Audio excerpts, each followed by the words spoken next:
Nolan Wells. He's the 18-year-old whose death during a 4th of July boat trip to a remote Mississippi island is igniting nationwide debate. Jennifer, I want to take a moment to hear what Stephen A. Smith said about this case on Cuomo just a few days ago. Listen, you're a dad. I'm a dad. We send our children out, and first of all, regardless of what ethnicity, regardless of what color we're talking about here, we send our children out, and you're the only one that doesn't come home alive. If you watch this entire video and still don't subscribe, ask yourself what that says about how much you really care about justice. Because this isn't just another case, this is a test. A test of whether we still demand answers when the system moves too slowly. A test of whether we're willing to sit with ambiguity until the truth emerges. Two families, two sons, two sets of questions that haven't been answered yet, and one question that sits at the center of both cases, a question that has nothing to do with water, drowning, or what happened in those final moments. It's about what happened after, the hours after, the decisions that were made, the calls that weren't placed, the evidence that moved or disappeared or was deleted. That's where the ground starts to shift, and that's exactly where we're going tonight. You're part of this now. You're the jury. You're the witness. And the question you have to ask yourself is this: if these young men had been someone else, if their families had different connections, if the people in power had seen their faces and recognized their own, would the investigations have moved faster? Would the answers have come sooner? Look, if you've been following the Nolan Wells case or the Daniel Irving case over the past 2 weeks, you've probably noticed something. Every video, every news segment, every podcast episode is giving you the same thing, the same background, the same timeline you already know, the same surface-level recap that starts from the very beginning, walks you through what happened, and then ends right before it gets to the part you actually came for. That's not what this video is. You already know who these young men were. You already know they didn't come home. You don't need me to spend 10 minutes setting up a story you've been living with for days.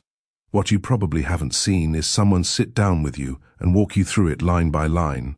What you probably haven't heard is someone count the hours between the interview where a suspect admitted to destroying evidence and the moment he was actually arrested, and then ask why that gap exists.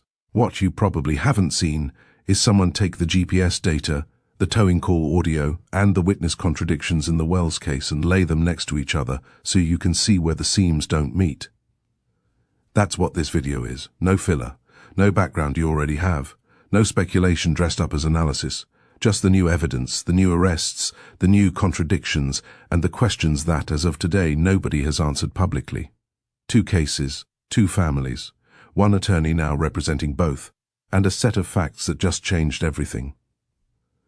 The world looked away from cases like this for too long.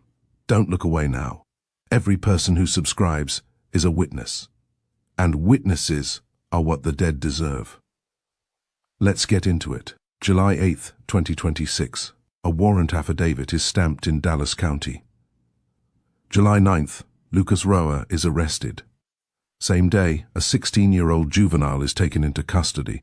The charge for both, tampering with physical evidence, a 3rd-degree felony. And just like that, after nearly 3 months of silence, the Daniel Irving case cracks open. But here's the detail that should stop you. According to that affidavit, Roa sat down for a voluntary interview with Dallas police detectives back in late April. He confirmed he was aware that there would be an investigation into Daniel Irving's death, and he did not want to get into trouble. He admitted to deleting every text message between himself and Daniel. He admitted to fleeing the scene. He admitted to instructing the juvenile to throw Daniel's phone out of the car window. Late April. He said all of that in late April. The interview happened in late April. The arrest warrant affidavit wasn't stamped until July 8th. Roa wasn't arrested until July 9th. Count that gap. More than 2 months between a young man admitting on the record that he destroyed evidence and disposed of a dead teenager's belongings, and the moment anyone put him in handcuffs. CNN asked Dallas police why it took more than 2 months to arrest the teens on suspicion of tampering with evidence. They have not yet received an answer. Think about what it means to have watched this far. You've heard the timeline. You know what's at stake. If you walk away now without subscribing, you're not just leaving this video, you're leaving these stories to fade back into the silence they came from. That's not what you came here to do. Subscribe. Be the reason these names don't disappear again. 800 miles southeast, a second family is counting a different set of hours. 90 minutes between when Nolan Wells' friends say they last saw him and when GPS data confirms their boat actually left Horn Island. 4 p.m. A towing call is placed, and the caller tells a dispatcher that everybody is on board, but Nolan's friends say he'd already separated from the group by 3. Attorney Ben Crump pointed to another contradiction. The boys on the boat said Nolan was going to stay and talk to a girl, but the girl said Nolan told her he was going back to the boat. They're not saying the same thing, Crump said. One of them is telling the truth. Same attorney representing both families now. Same shape to the questions. Same silence where answers should be. This is not a coincidence piece. This is an evidence piece. And today we're going through every new document, every timestamp, every recorded word that's emerged in the last 10 days because both of these cases just turned. If you're watching this channel for the first time, this is what we do. Primary sources, warrants, timestamps. When we don't know, we say we don't know. Subscribe if that's the kind of coverage you've been looking for. These victims wait for justice. Daniel Irving is still waiting. Nolan Wells is still waiting. The least we can do is make sure their stories reach as far as they deserve. Subscribe. Not for us, for them. Now, let's get into it. Let's start with the Erving arrests because that's where the documents are. Lucas Roa, 19, and a juvenile suspect are each charged with tampering with physical evidence, a third-degree felony. According to jail records, Roa was booked and granted a $10,000 bond. That's what's on paper. Now, here's what's not on paper yet. Daniel Irving's family is demanding murder charges against Roa, rejecting the current charge of tampering with physical evidence. They are calling on the Dallas County District Attorney's Office to present the evidence in Daniel's death to a grand jury and to pursue all charges the facts support. And here's why the family sees a gap between what's been charged and what they believe happened. According to the medical examiner's autopsy report, Erving was seen to surface once, call out for help before becoming submerged, and he did not resurface. The report continues. Once the decedent became submerged and didn't resurface, the other 2 individuals disposed of the decedent's belongings and failed to report the incident to authorities. The medical examiner wrote on June 29th that despite initial suspicions, there are no current suspicions of foul play. So, that's the official position. No foul play, accidental drowning, but the family's attorneys are asking you to look at what happened next, because the sequence of actions described in the affidavit tells its own story. According to investigators, after Erving went under, the teens fled the scene in Roa's car, throwing Daniel's clothing into a tree line near the bridge and chucking his phone out the window. Detectives reportedly discovered that all communication between Roa and Erving had been deleted from Roa's phone. Police say Roa admitted he erased the messages because he was afraid of getting into trouble once he realized there would be an investigation. Authorities also allege he instructed the 17-year-old to get rid of Erving's phone. If this case stayed with you, if any part of this story hit the way it hit us, then you already know what you need to do next. Subscribe, because these young men deserve to be remembered, and we can't do that without you. Think about the mechanics of that for a second. That's not one decision, that's a sequence. Gather the clothes, throw them into a tree line, get in the car, instruct someone else to throw the phone, drive away, then separately open your phone, go into your messages, and delete every conversation with the person you just watched drown. Does that look like panic, or does that look like a plan? That's not rhetoric. That is the exact question the Erving family's legal team is pressing. Crump laid out what he described as facts that don't add up. That 2 young men picked Daniel up, went to the lake, and returned without him. Then discarded his phone and clothes, deleted their messages, and waited days to tell anyone he had drowned. A friend would not have thrown away his clothes, Crump said. A friend would not have thrown away his cell phone. A friend would not have deleted his text messages. Tama Irving said during the press conference that her son received partial justice after the arrests. Daniel Irving, my baby boy. He liked to go by Mike, so this is a fight for Mike. She said Mike was an outstanding young man. He was never into any trouble. He was like my guardian angel. Now, to be fair, it's unclear if Roa and the juvenile have hired attorneys who can comment on their behalf. Attempts to reach the pair have been unsuccessful. We don't have a defense position. We don't have a counter-narrative. What we have is Roa's own word from the affidavit that he panicked. Whether the full chain of actions he's alleged to have taken fits inside the word panicked is something a jury will eventually have to weigh. You've come this far with us. Don't stop now. Subscribe. Be part of this investigation, because no case stays buried forever, and the next truth might be closer than you think. But here's where we need to separate the questions, because this is where the case forks. Whether Daniel Irving drowned accidentally is one question. The medical examiner has answered that question. Whether the two people with him had a legal or moral obligation to call for help, to preserve the scene, to contact his family, and whether their alleged failure to do any of those things constitutes something beyond evidence tampering, that's a completely different question. And right now, only the first question has an official answer. Crump said, "Send it to a grand jury. Argue zealously just as if it was your child." He called the evidence tampering charges partial justice, insisting the family deserves whole justice.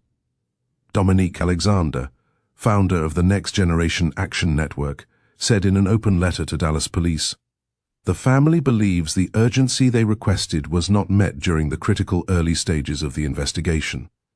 And that delay sits at the center of this. Not just the 2 months between Roa's interview and his arrest. The 4 days Daniel's body lay at the bottom of Lake Ray Hubbard while, according to investigators, the two people who watched him go under went to school and lived their lives." The family's legal team disputes the accidental drowning narrative, noting Erving was a skilled high school swim team member who was left at the bottom of the lake for 4 days while the suspects lived their lives. That's the Erving case as it stands right now. Tampering charges filed. The family pushing for a grand jury. No defense statement on the record. And a community watching to see whether the Dallas County DA moves forward. Every subscription is a promise that we will keep digging, that we will not let these cases go cold again. And I need you to make that promise right now. But then there's Nolan Wells. And in the last 10 days, 3 pieces of evidence have surfaced that fundamentally change the shape of what we're looking at.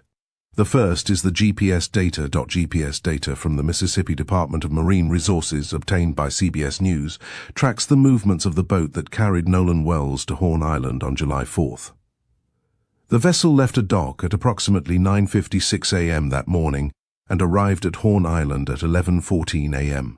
According to the GPS data, the boat left Horn Island at 4:31 p.m. and returned to its original departure dock. It then traveled into Fort Bayou around 5:52 p.m., before returning to the dock at 6:06 p.m.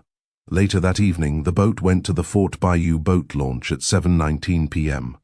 From there, it traveled over land, presumably towed by a vehicle, to the Biloxi, Mississippi, residence of the boat's owners. Now, here's what that data does. According to attorney Ben Crump's office, Wells was last seen on the island at 3 p.m., The GPS data shows the boat left Horn Island at 4:31 p.m. That's a 90-minute gap between when his friends say they last saw him and when the boat actually moved. What happened during those 90 minutes?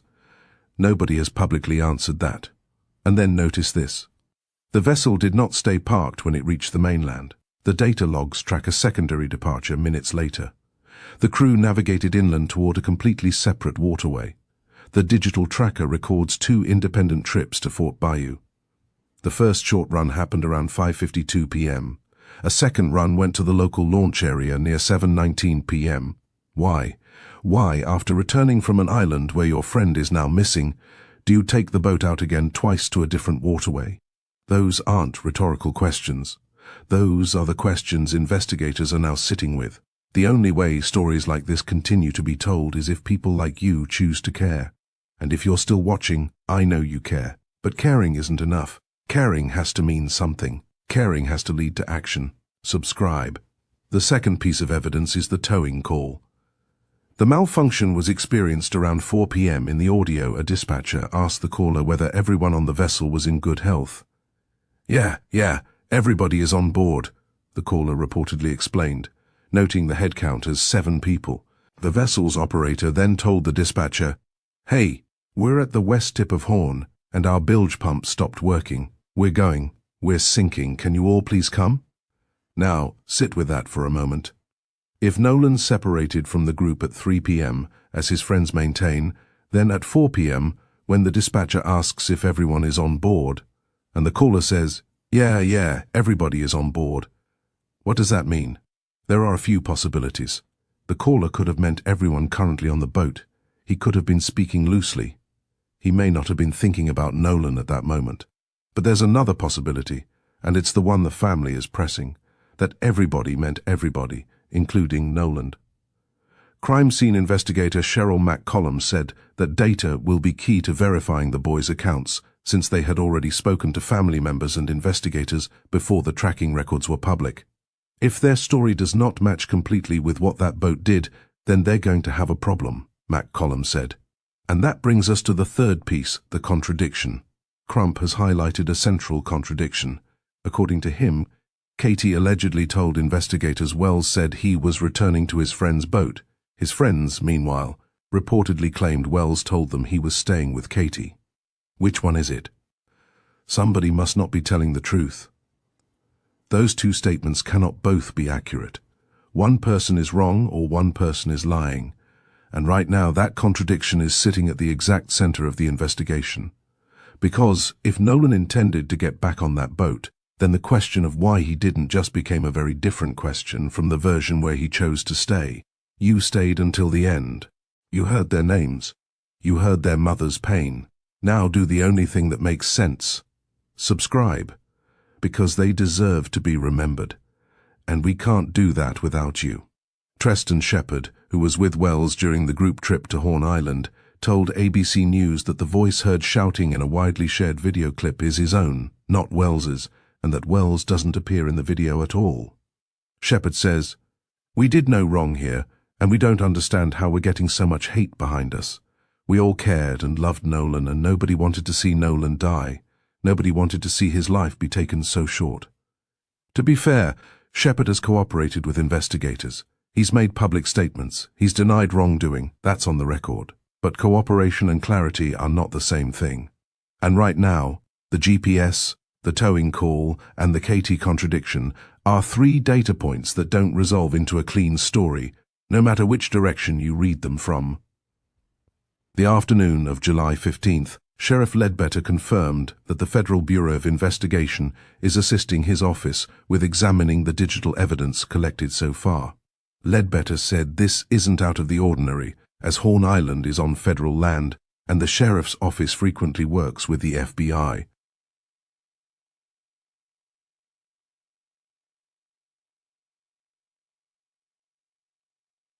Case remains active. His cause of death has not been released, and investigators are awaiting additional autopsy and toxicology results. So let's be clear about where things stand before we go further. In the Erving case, we have arrests, an affidavit, and a family pushing for a grand jury. In the Wells case, we have GPS data, dispatch audio, a central witness contradiction, FBI involvement, and a cause of death that still hasn't been released. Both families are represented by the same attorney, and that attorney is drawing the comparison himself. And that comparison is where this gets uncomfortable. Because if you set these two cases side by side, a pattern starts to emerge. Not in what happened in the water. We may never know the full truth of those moments, but in what happened after.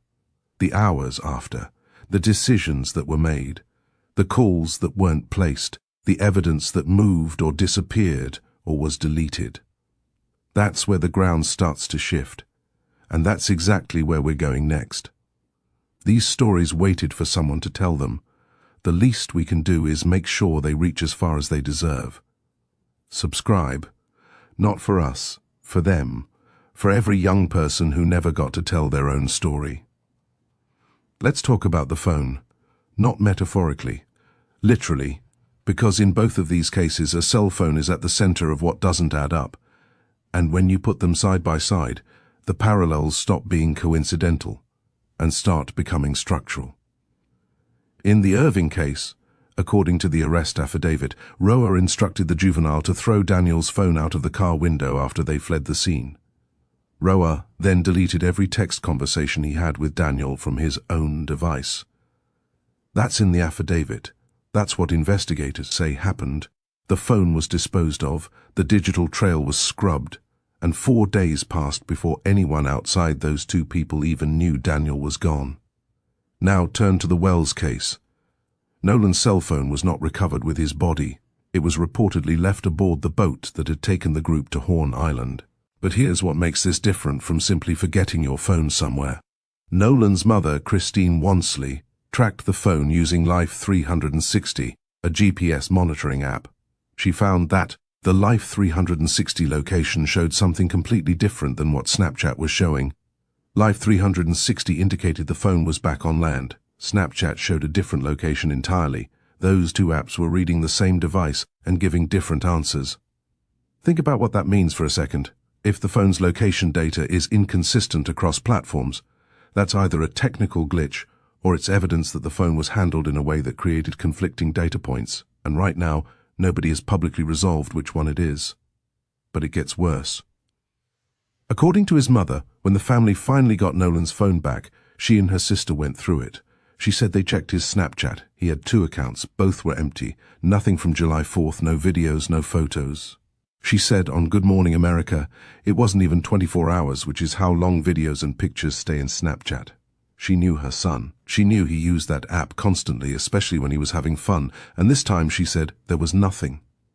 Now, to be clear, Snapchat content does disappear by design. That's how the app works, and a full forensic examination of the phone would be needed before anyone can determine whether content was manually deleted or simply expired. Attorney John Mobley, appearing as a guest on a legal commentary program, cautioned exactly that. But former prosecutor Nancy Grace was more direct about the discrepancies, saying she had a big problem with the Life 360 and the phone data all not jiving. Every subscription is a promise that we will keep digging, that we will not let these cases go cold again. And I need you to make that promise right now, because these cases are still open, and they won't close until we get answers. So here's where we are. In one case, a phone was thrown out of a car window and texts were deleted. In the other case, a phone ended up on a boat that left without its owner, with location data that doesn't match across platforms and social media accounts that were wiped clean of the day in question. Notice this. In the Erving case, the phone evidence is what led to tampering charges. In the Wells case, the phone evidence hasn't led to charges yet, but the shape is the same. A young man's digital footprint, the record of where he was and who he was talking to, was either destroyed or disrupted in the hours after he disappeared in both cases.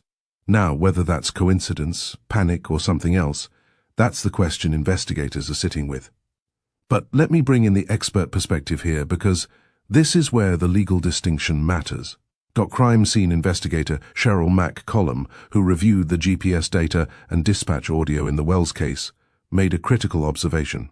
She said the GPS tracking data will be key to verifying the boys' accounts, because those accounts were given before the tracking records were public. She said if their story does not match completely with what that boat did, then they're going to have a problem. Sit with the mechanics of that. The friends gave their version of events. Then the GPS data came out. Now every timestamp in the data becomes a test of every claim they made. The 3 p.m. last sighting, the 4 p.m. towing call where everyone was reportedly on board, the 4:31 departure, the secondary trips to Fort Bayou. Every single movement of that vessel either confirms what they said or it doesn't. And McCollum raised another point that hasn't gotten enough attention. There were hundreds of people on Horn Island that day. She said, how somebody did not see him is pretty shocking to me, especially if he left one group that knows him to go with another group that clearly knows him. She added, I don't understand how he got separated from everybody that he knows. That's not speculation. That's a crime scene investigator looking at the physical reality of the situation and saying the math doesn't work. An 18-year-old, 6 feet 1 inch, 180 pounds, a football player, surrounded by hundreds of people on a holiday, and somehow no one saw him after 3 p.m. No one on the island has come forward with a confirmed sighting, no photo, no video, until possibly now. You stayed until the end, you heard their names, you heard their mother's pain. Now do the only thing that makes sense. Subscribe, because they deserve to be remembered, and we can't do that without you. A newly surfaced video obtained by TMZ was recorded amid the 4th of July gathering on Horn Island. According to reporting, the footage pans across a scene packed with boats and partygoers before landing on a black man standing on the back deck of a vessel, appearing to bend down. While the clip reportedly never captures the man's face, the outlet noted that the man is wearing trunks matching the color of those Nolan had on in the widely shared photo taken with his friends earlier that day. The boat was anchored in what appeared to be neck-deep water. Per the GPS data cited, Nolan's friend's boat departed the island around 4:30 p.m., roughly 2 hours after the footage was captured. No witnesses have publicly come forward reporting a sighting of Nolan after that point. That video is now in the hands of investigators. Whether it's confirmed to be Nolan or not, it represents a potential data point in a timeline that has almost none between 3 p.m. and the moment his body was found 2 days later. Remember the towing call from earlier? The one where the caller told the dispatcher everyone was on board. Here's why it matters in the context of this video. If the video does show Nolan on a different vessel around 2:30 p.m., then by 4 p.m., when the towing call was made, the question becomes, did the friends on the boat know where Nolan was, or didn't they? And if they didn't, why did the caller tell the dispatcher that everyone was on board and in good health? There are innocent explanations, there are less innocent explanations, and right now, no one outside the investigation knows which one applies. What we do know is that the Jackson County Sheriff's Office has interviewed the 3 friends who were with Wells and more than 60 additional witnesses the FBI is assisting with examining digital evidence. And as of today, investigators have specifically asked for original, unedited photos and videos taken on July 4th, particularly those depicting alleged altercations or containing images of or believed to include Nolan Wells. That language is precise. They're not asking for general footage. They're asking for footage of altercations and footage that includes Nolan specifically. That tells you something about what investigators are looking for. It doesn't tell you what they've found, but it tells you where they're looking. These victims wait for justice. Daniel Irving is still waiting. Nolan Wells is still waiting. The least we can do is make sure their stories reach as far as they deserve. Subscribe. Not for us. For them. Now, let's bring these 2 cases back together. Because the pattern that emerges when you set them side by side isn't about water. It isn't about drowning. It's about what happened in the hours after. In the Erving case, according to the affidavit, clothing disposed of, phone thrown away, texts deleted, scene abandoned, no call to 911, no call to the family, 4 days of silence. In the Wells case, according to reporting and the family's account, phone left on the boat, location data inconsistent across apps, Snapchat accounts empty, friends returned without him, no one called his mother until she called them, and a 90-minute gap between the last reported sighting and the boat's departure that nobody has explained. In the Erving case, the suspect said he panicked. In the Wells case, the friends say Nolan chose to stay, but in both cases, the physical evidence and the digital evidence tell a more complicated story than the words do. Crump drew the connection himself. He said both men died under highly questionable circumstances, and he's now pressing both cases simultaneously with the same legal framework: independent investigations, independent autopsies, public pressure for transparency.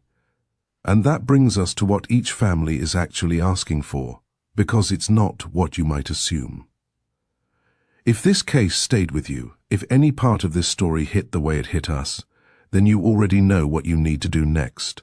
Subscribe, because these young men deserve to be remembered, and we can't do that without you. Let's start with the Erving family. Tama Erving is not asking for a conviction, she's asking for a grand jury. She's asking the Dallas County District Attorney to present the evidence and let a grand jury decide whether the charges should go beyond tampering. Her attorney, Sean DeRadia, said, Follow the facts where they may lead and bring the appropriate charges, including but not limited to murder. The DA's office has said it hasn't received the case yet. Spokesperson Claire Crouch said, "Our office has yet to receive the case," which is very standard as the arrest was made just a few days ago. So that's the legal status. Roa is charged with tampering with physical evidence. He was granted a $10,000 bond. The juvenile is charged with the same. No one has been charged in connection with Erving's death itself. The family's independent investigation is ongoing, and the case has not yet been presented to a grand jury. Now the Wells family. Christine Wansley has said, "From the very beginning, we just want to know what happened and why our baby didn't come home. We want it to be an honest, thorough investigation. That's all we're asking for." Nolan's cause and manner of death have not been officially released. 2 concurrent autopsy investigations are underway. The Mississippi State Medical Examiner's Office is conducting the official autopsy, and the state is waiting on toxicology results. An independent autopsy was commissioned by Crump's team. At a press conference following Monday's funeral, Crump said they would have results soon. Ben Crump now plans to release the results of the independent autopsy on Wednesday. The coroner has said there were no immediate obvious signs of foul play or trauma on Wells's body, but that due to uncertain circumstances, a full autopsy was ordered. No criminal charges have been filed. No suspects have been named. The investigation remains active, with more than 60 witnesses interviewed and the FBI assisting with digital evidence. Every subscription is a promise that we will keep digging, that we will not let these cases go cold again, and I need you to make that promise right now. On Monday, July 20th, Nolan was laid to rest at Centerpoint Church in Ocean Springs, Mississippi. Reverend Al Sharpton officiated. Ben Crump delivered a call for justice. His mother said, "We thank you, Lord, for the beautiful 18 years that you blessed us with him." She described her son as having a gentle, calming spirit and said he dreamed of one day having 3 daughters. His football teammates attended in uniform. His coach called him the kind of son, teammate, friend and student that every coach hopes to have in a program. And Sharpton acknowledged the multiracial crowd that filled the church, saying, "One of the things that I'm glad to see is that there are people of all races at this funeral." Sharpton pledged a $50,000 reward for new information. Tyler Perry matched it, bringing the total to $100,000. Colin Kaepernick covered the cost of the independent autopsy, and Crump told the mourners, "Whatever you would do for your children, if they were on that boat on Horn Island on July 4th, we want you to do it for Nolan Wells." That's where we are right now.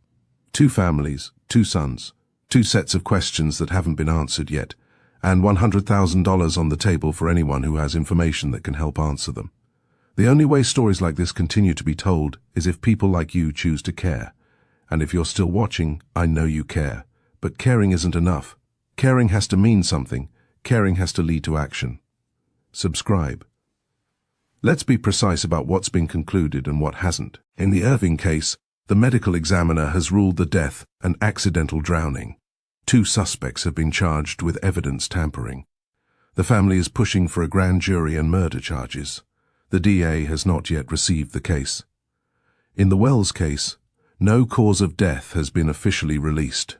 No charges have been filed. 2 autopsies are pending. The independent autopsy results are expected Wednesday.